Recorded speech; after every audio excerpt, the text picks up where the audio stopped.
তো গাইস, এটা হচ্ছে জাল। আজকে জাল দিয়ে আমার পুকুরে মাছ ধরা দেখাবো, ঠিক আছে?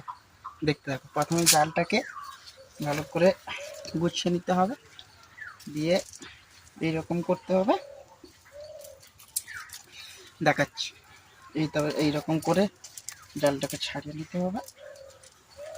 এইটাকে নিয়ে এই দিয়ে এটাকে করে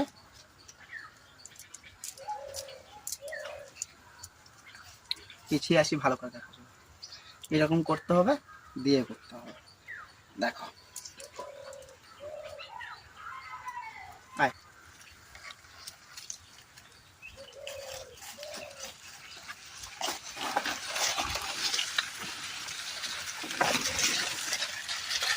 দেখো, মারছি বেশি দিকে নেই। দেখো,